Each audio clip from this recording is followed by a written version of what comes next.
वंदे मातरम। जय हिंद। बीते 72 घंटों के दौरान आतंकवादियों ने 3 हमले किए और तीनों हमले बड़े हमले हैं। मैं इन तीनों हमलों को सिलसिलेवार तरीके से आपको समझाऊंगा। थोड़ा आप समझना कहाँ ये हमले हुए, कौन से हमले में कितनी क्षति हुई, मैं सारी डिटेल आपके लिए लेकर के आया हूं। तो दोस्तों, सबसे पहला जो हमला हुआ है वो हुआ है दोस्तों कटरा के आसपास। तो मैं आपको मैपिंग के माध्यम से एक एक पॉइंट क्रिस्टल क्लियर तरीके से समझाऊंगा, तो आपको पता लग जाएगा। जैसे आप यहां देख रहे हैं, भारत का नक्शा है। भारत के नक्शे के बिल्कुल ऊपर नॉर्थ वाले हिस्से में, उत्तरी हिस्से में एक स्टेट है जम्मू एंड कश्मीर, जिसके ऊपर है लद्दाख। इस वाले हिस्से को, जम्मू एंड कश्मीर कश्मीर वाले हिस्से को मैं जूम करके आपको यहां पर दिखा रहा हूं।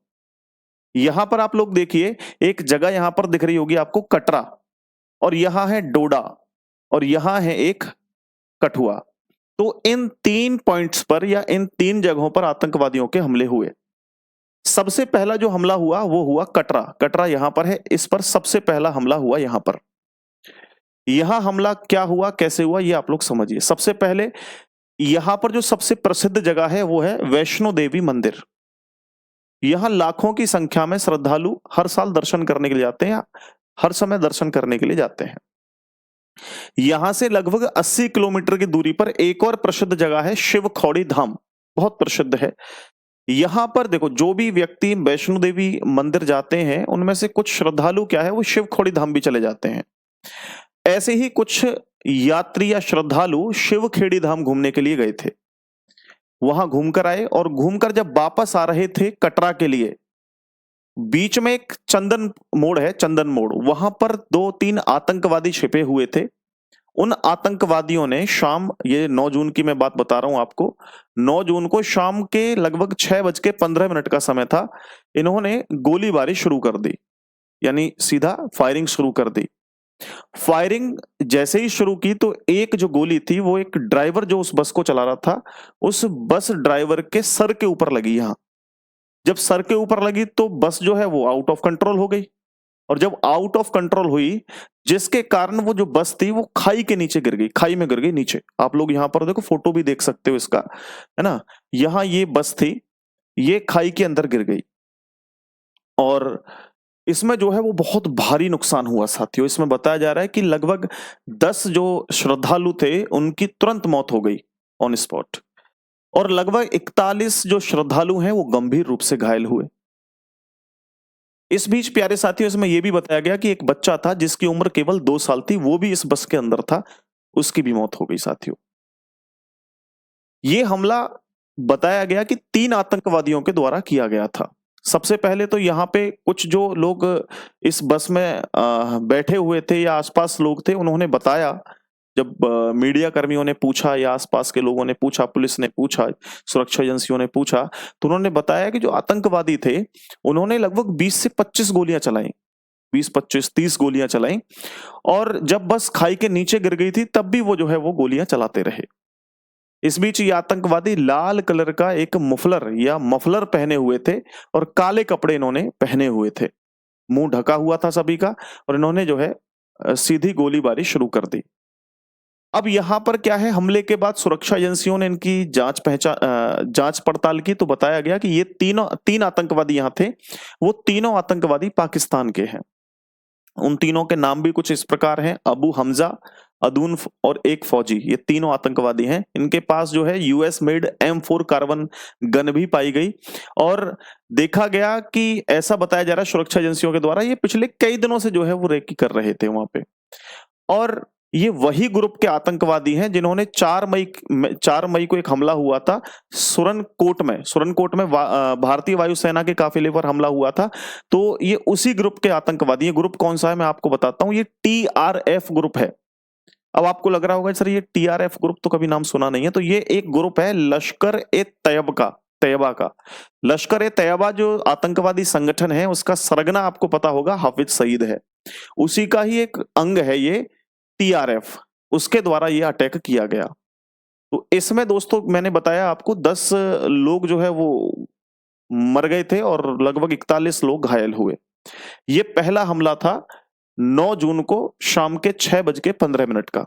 देखो यहाँ पर आप इस तस्वीर में देख सकते हैं, ये आपको बस दिखाई दे रही है खाई के अंदर गिरी हुई, और बस से कुछ समय पहले लगभग 6 बजे एक सीसीटीवी में जो है ये बस जो है कैद हुई थी, तो यहाँ पे वो बस है।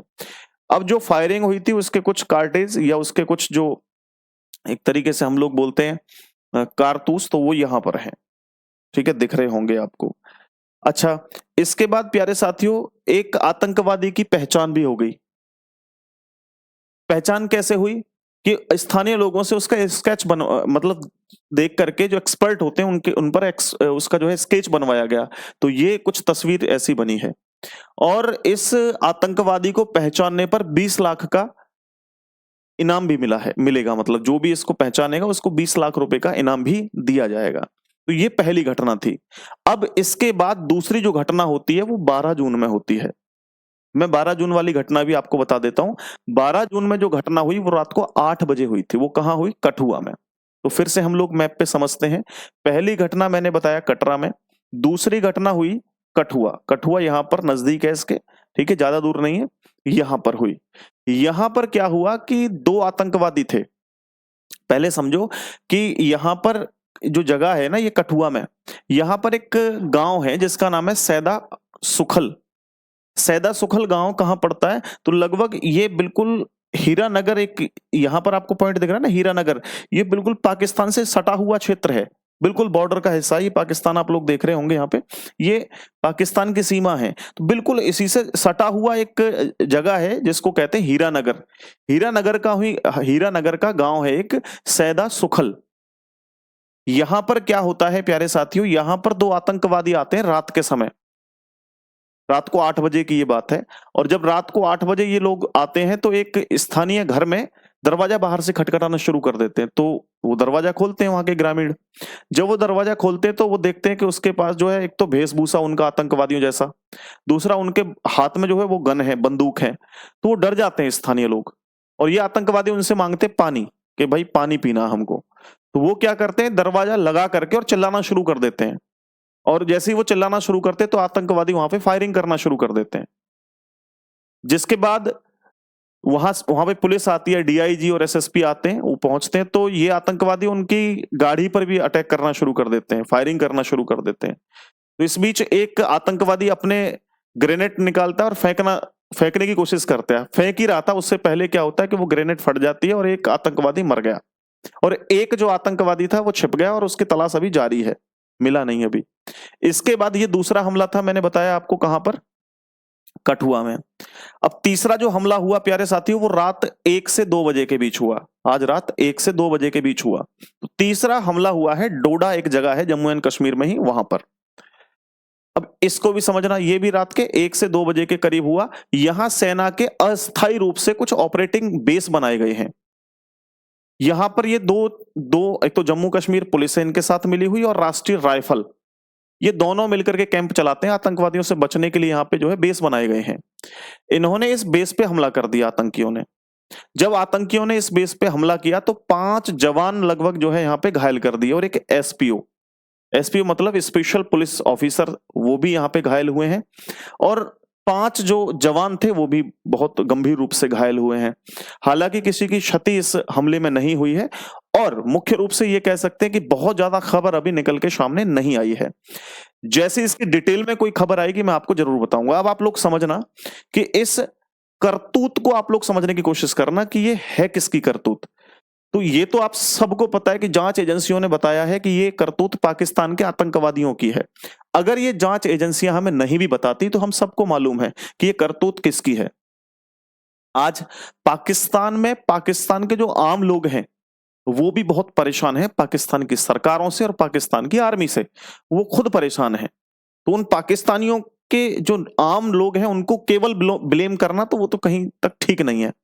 लेकिन वहां की सरकारें और वहां की जो आर्मी है वो कहीं ना कहीं भाई, मैं कह सकता हूं कि इस तरह की हरकतें करते हैं कि जो आम लोग हैं, कम पढ़े लिखे लोग हैं, उनका ब्रेन वॉश किया जाता है। अब ब्रेन वॉश करके भारत की सीमाओं के अंदर एंटर करवा दिया जाता है, और जाओ और जन्नत में चले जाओ। कितने आतंकवादी भारत में आते हैं जिनकी जान बच जाती है? है कोई ऐसा आतंकवादी जो हमला कर दे या हमारे कुछ लोगों को कुछ नुकसान पहुंचा दे और वापस चला जाए? ऐसा एक भी नहीं होता है। तो इन गधों को, इन हरामखोरों को यहां जन्नत नसीब होती है बंदूक की गोली से। यहां आते हैं, बेचारे आम श्रद्धालु हैं, आम नागरिक हैं, बेकसूर लोग हैं, उनको मारते हैं और वापस इन्हें बदले में क्या मिलता है? एक गोली। उसी में इनका बिल्कुल सर खुल के एकदम इतना बड़ा हो जाता है और फिर इन्हें जन्नत नसीब होती है। मुझे नहीं लगता कि ऐसी कोई जन्नत होती है। इनका ब्रेन वॉश इतना बुरे तरीके से किया जाता है, क्या होगा इनका? दोस्तों, मुझे बड़ा मतलब शब्द नहीं है मेरे पास, मैं क्या कहूँ? इस पूरी घटना को देख करके जो 72 घंटों के दौरान जो घटना हुई है, इसे बार-बार जैसे मैं खबर को न्यूज़ चैनल पे देख रहा हूँ या आर्टिकल्स पढ़ रहा हूँ, मेरे को बड़ा अजीब फ़ील हो रहा है। पिछले कई दिनों से हम लोग देख रहे हैं, लगभग धारा 370 जब से हटी है, कश्मीर में कहीं न कहीं शांति थी। यहाँ पे कुछ बीच-बीच में आतंकवादी हमले ज़रूर होते हैं, लेकिन पहले के मुकाबले जो स्थानीय लोग भी वहाँ पे क्या पत्थरबाजी कर देते थे या अदर चीज़ें कर रहे थे, उससे थोड़ी शांति मिली, लेकिन इन आतंकवादियों से शांति अभी भी नहीं है। तो यहाँ पे कुछ ऐसे डिसीजन लेने चाहिए सरकार को, कि आतंकवादी बिल्कुल खत्म हो, जड़ से खत्म होने चाहिए।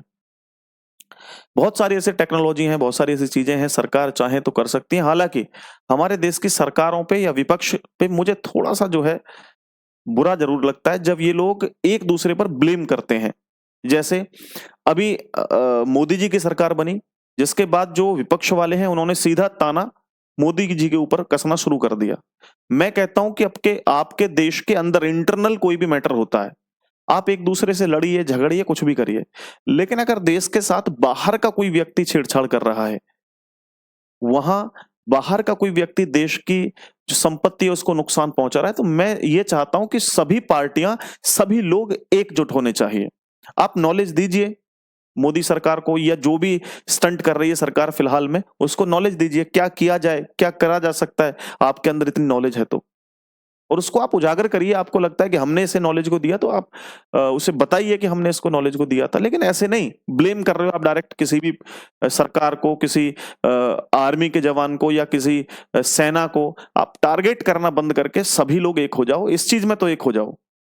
वोट बैंक बनाने के लिए आपको पाकिस्तान के वोटरों की ज़रूरत नहीं है वोट डलवाने के लिए, आपको भारतीय लोगों की ज़रूरत है। तो आप सभी लोग मिलकर के एक रहिए और दूसरे देशों के साथ कोई चीज़ होती है तो एक रहिए, बाकी देश में आप लड़िए, मरिए, कुछ भी करिए, कोई फ़र्क नहीं पड़ता है। मैं हाथ जोड़ के रिक्वेस्ट करता हूँ भाई, इन सभी नेताओं को, सभी जो भी पार्टियाँ हैं, वो सब एक होनी चाहिए इस डिसीज़न के लिए। अब क्या डिसीज़न लेना है, जल्द से जल्द लेना चाहिए।